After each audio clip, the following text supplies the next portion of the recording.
folks, welcome to Calvin's Got Game. Today I'm continuing on my series of games that I enjoy that start with a certain letter of the alphabet. And today we're on I, the letter I.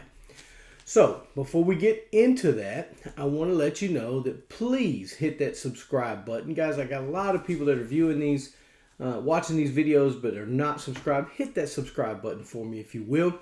And also hit that like button to give YouTube, let them know that, hey, these videos are being liked and you like what we do here. And then also hit that bell for notifications when new videos do come out. And I'm trying to hit one every week on Monday. Hopefully we can do more, but that's what I'm shooting for right now. So last week I did the H board games that I enjoyed playing. And Ludwig Misses, and I hope I got that right, commented and said really the only game they had that started with the letter H that they enjoy playing because it's in their collection is called Hunga. Well, Hunga interested me because I've never heard of the game, so I went, I checked it out. Here's a picture of it. I checked it out.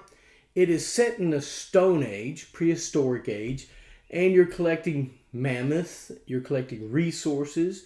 You're putting these round cards on the board to select your actions that you're going to do depending on how many hands are pointing to certain areas. You'll get certain resources. You also have to keep Hunga happy, which is a big tiger that's in the middle of this area. If you're not paying attention to it, it's going to come and annoy you and eat your food, which is your resources. And you won't be able to trade with the villagers and things of that nature to buy things. And you're also moving up this mountain. And once one person gets to the top of the mountain, they get 5 points. And wherever you're at on that mountain, you'll get that victory point. And then you start over again. So it's a really kind of a family way game. I think that people enjoy. It's by Hava. I'm actually thinking about finding it to put it in my collection. I think it would go over well with non-gamers. I think it would go over well with people just getting into gaming and also some of my family members. So thank you, Ludwig Misses. I hope I'm pronouncing that right, for recommending Hunga and commenting. Hey guys, if you have a favorite game this week that we're talking about, games that start with the letter I, if you have one that you like, put it in the comments. If it's a game I haven't heard of or I don't really know much about, I'll be glad to look into it, and maybe you can be featured on next week's video. So let's get started with the letter I's. Now, I told you at the beginning, I may not have 10 games. I tried to get 10 games, but I actually don't own that many games that start with the letter I or have played that many. So here are my top 6 games for letter I. My number 6 is Imagine If. Imagine If is a game where you're putting names, you write the names of the players around the table on this board. And then you're going to be asking questions about what space whose name it landed on will be about them. It may be a question like if Bob was a vegetable, which vegetable would he be? And it lists off certain vegetables. And so everybody votes on what vegetable they think Bob would be. And then whoever has the most correct answer as the most picked answer gets to move so many spaces. Those that don't, if you're matching somebody, you get to move ahead. So it's a very fun game. It's a party game. It's a light game. I enjoy it, and that's why it's my number 6, Imagine If. Number 5 is In the Hall of the Mountain King. Now, a lot of people might think this should be rated a lot higher. And In the Hall of the Mountain King is a fun game. I enjoy it. I don't get it to the table because I don't own it. I played it at my local board gaming store, Three Sons Unlimited. And I get to play it there. It's an enjoyable game. It has some interesting mechanics. Your trolls building tunnels and moving statues into scoring positions. You're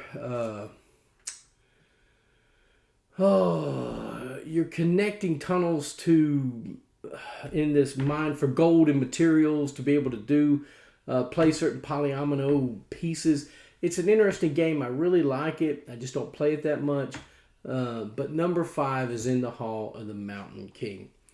Number 4 is It's a Wonderful World. And I always want to say It's a Wonderful Life because of the movie. But this game is called It's a Wonderful World. And in that, you're collecting resources to build buildings that help you collect more resources in the future. It's a tableau style game. You're building your utopia because you want it to be a wonderful world, right?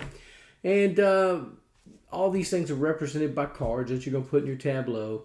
And it just increases your production throughout the game so that you can get more stuff, buy more things, and at the end, it's whoever's built so many or gotten one of each or something like that, the game ends, and one more turn, whoever has the most score wins.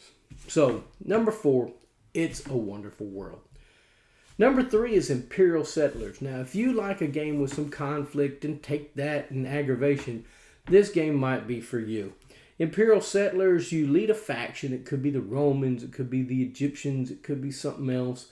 And you're building your empire. You're placing cards. You have this tower kind of thing up in the middle of your civilization here, and you can build buildings on the one side. These buildings could be attacked, but they get you resources, kind of work replacement too. You're going to put workers out there to get things. But depending on what faction you are, you can't store resources. Certain resources can't carry over to the next round, so you need to use them or lose them. But if you build on the left side can't be attacked.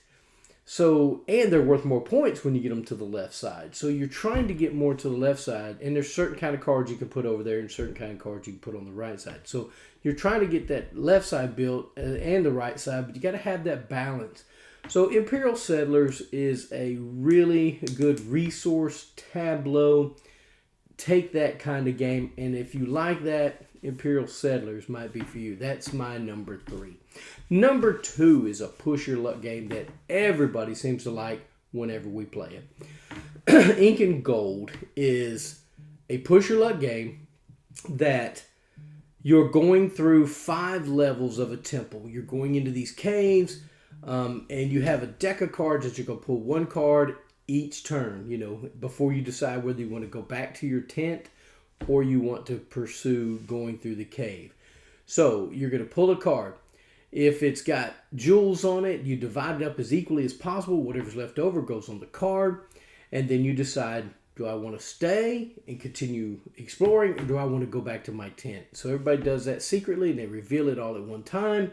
Those that want to go back to the tent, if there's only one, they get everything that's on the path. If there's 2 people that go back and it can't be divided evenly, it stays where it is.